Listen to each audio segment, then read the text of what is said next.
اے شراب پینے والوں، اے جھوٹ بولنے والوں، اے زنا بدکاری اور بدکاری کے گناہ میں ملوث ہو جانے والوں، اے پردہ نہ کرنے والی لڑکیوں، اے حرام راستوں کی طرف جانے والے نوجوانوں، کیا ایمان والوں کے لیے ابھی وہ سمے نہیں آیا؟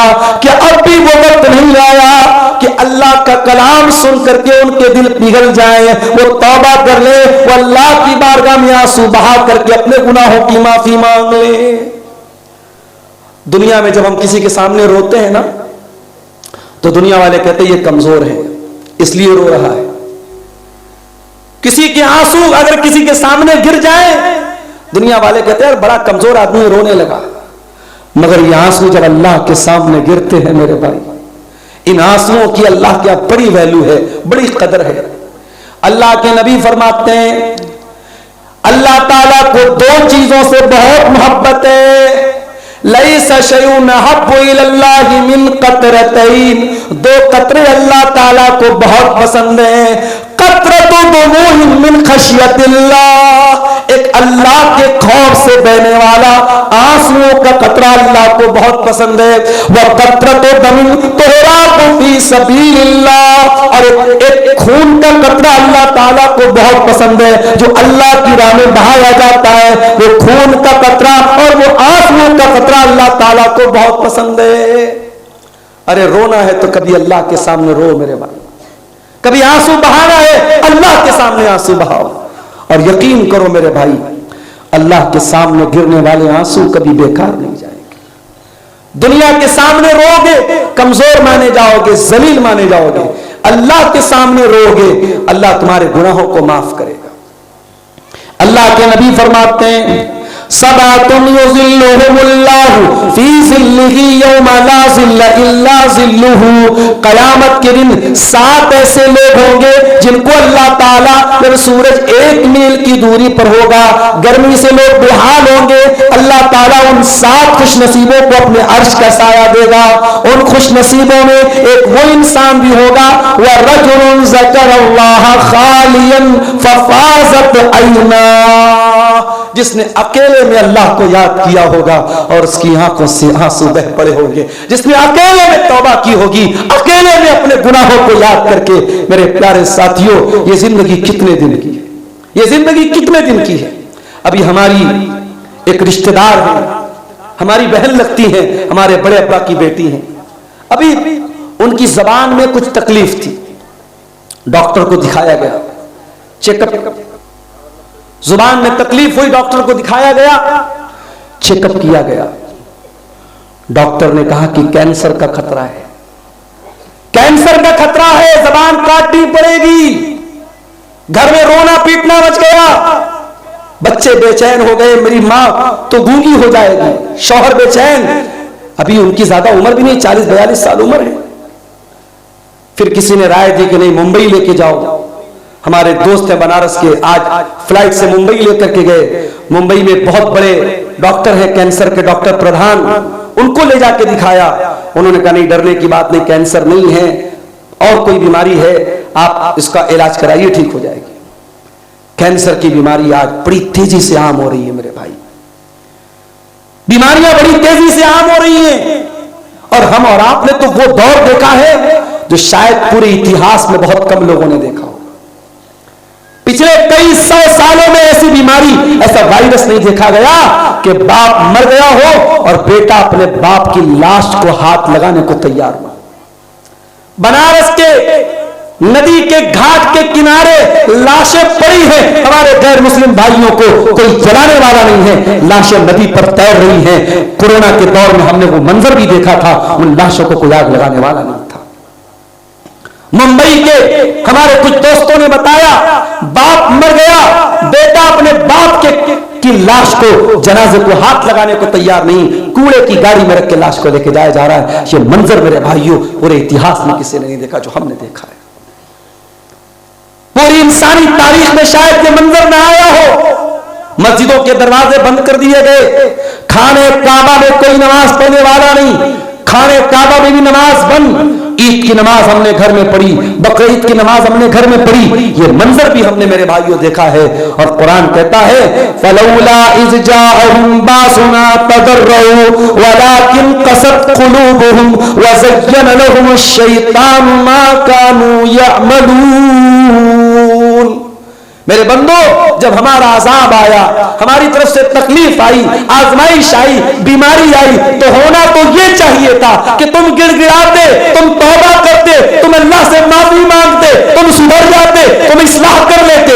لیکن نہیں, ولکن قست قلوبہم, ان کے دل سخت ہو گئے, دل کٹھور ہو گئے. شرابی تب بھی شراب پیتے رہے, زانی تب بھی زنا کرتے رہے, حرام خور تب بھی حرام کھاتے رہے, بے پردہ لڑکیاں گھومنے والی تب بھی بے پردہ گھومتی رہی. کسی برائی میں کمی نہیں آئی, کسی گناہ میں کمی نہیں آئی. میرے پیارے ساتھیوں, بیماریاں ہم سے پوچھ کے نہیں آئیں گی. اور معاف کرنا میرے نوجوان, جب بیماری آئے گی یہ پوچھ کے نہیں آئے گی تیری عمر کتنی ہے, تیری شادی ہوئی کہ نہیں, تجھے بچے ہوئے کہ نہیں, تو نے مکان بنایا کہ نہیں, تو نے زندگی کا شوق پورا کیا کہ نہیں. میرا ایک بڑا قریبی رشتہ دار, میری چچا زاد بہن کا بیٹا, جوان بیٹا, 20-25 سال کا بیٹا بیمار ہوتا ہے, اور ٹی بی کی بیماری, بڑی خطرناک بیماری, MDR ٹی بی کی بیماری ہوتی ہے.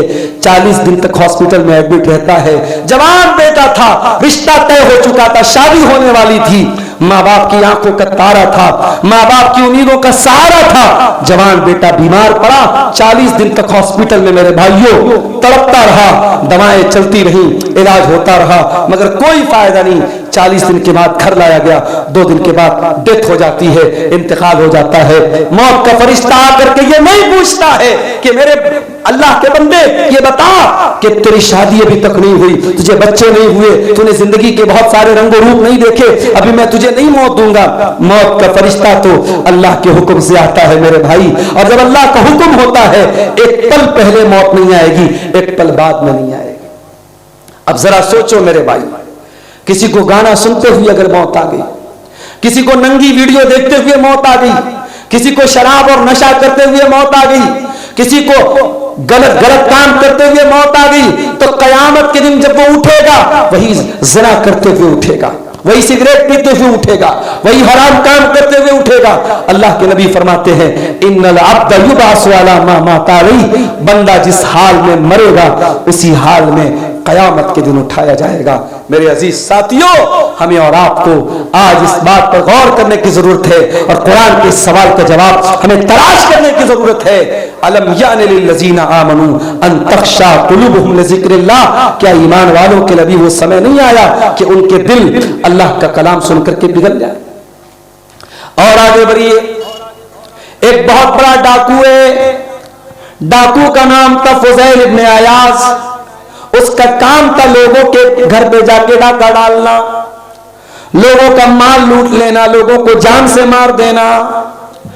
فضیل ابن عیاض ڈاکہ ڈالنے کے لیے ایک مکان کی چھت پر کودتا ہے, رات کا سناٹا ہے, اللہ کا کوئی بندہ قرآن کی تلاوت کر رہا ہے, تلاوت قرآن کی آواز فضیل ابن عیاض کے کانوں میں پڑتی ہے, اور اللہ کا وہ بندہ اتفاق سے یہی آیت پڑھ رہا تھا, سورہ حدید کی آیت نمبر 16, الم یعن للذین آمنوا ان تخشع قلوبہم لذکر اللہ, کیا ایمان والوں کے لیے ابھی وہ سمے نہیں آیا کہ ان کے دل اللہ کا کلام سن کر کے پگھل جائیں. جب یہ آیت فضیل ابن عیاض کے کانوں میں پڑی, فضیل ابن عیاض نے سوچا کہ اے اللہ, کوئی تیرا بندہ رات میں بیٹھ کر قرآن پڑھ رہا ہے اور میں بیٹھ کے ڈاکہ ڈال رہا ہوں, میں لوگوں کی جان اور مال پر حملہ کر رہا ہوں. فضیل ابن عیاض کے دل میں توبہ کا خیال آیا, وہاں سے باہر نکلا, بارش کا موسم تھا, ایک ویرانے کے پاس, ایک کھنڈر کے پاس کچھ لوگ موجود تھے.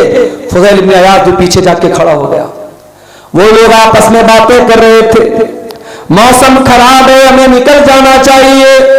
دوسرے لوگ کہہ رہے تھے نہیں یہی رات گزار لو. فضیل ابن عیاض نام کا بہت مشہور ڈاکو ہے, ہم راستے میں نکلے ہوئے کہیں ڈاکہ نہ ڈال لے, کہیں ہمارے مال کو نہ لوٹ لے, ہمارے سامان کو نہ لوٹ لے. فضیل ابن عیاض کی آنکھوں سے آنسو آ گئے, اے اللہ تیرے بندے آج مجھ سے ڈرتے ہیں، اے اللہ اتنا ڈر تو اگر اللہ سے لوگوں کے دل میں پیدا ہو گیا ہوتا تو لوگ ولی بن جاتے، لوگ متقی بن جاتے، لوگ پرہیزگار بن جاتے۔ فضیل ابن عیاض نے سچی توبہ کی میرے بھائی، سچی توبہ کی، اور وہیں سے یہ عہد کیا کہ اب ساری زندگی میں اپنے آپ کو اللہ کے گھر سے جوڑ دوں گا، مسجد حرام سے، خانہ کعبہ سے جوڑ دوں گا۔ اور اس کے بعد فضیل ابن عیاض کی ساری زندگی خانہ کعبہ کے پاس گزرتی ہے، اور اپنے دور کے بہت بڑے عالم، بہت بڑے زاہد اور بہت بڑے اللہ والے جانے جاتے ہیں۔ قرآن کی ایک آیت فضیل ابن عیاض کے دل کی دنیا کو بدل دیتی ہے۔ میرے پیارے ساتھیوں، ہمارے دل کی دنیا کب بدلے گی؟ میں پھر وہی آیت پڑھ رہا ہوں، الم یعن الذین آمنوا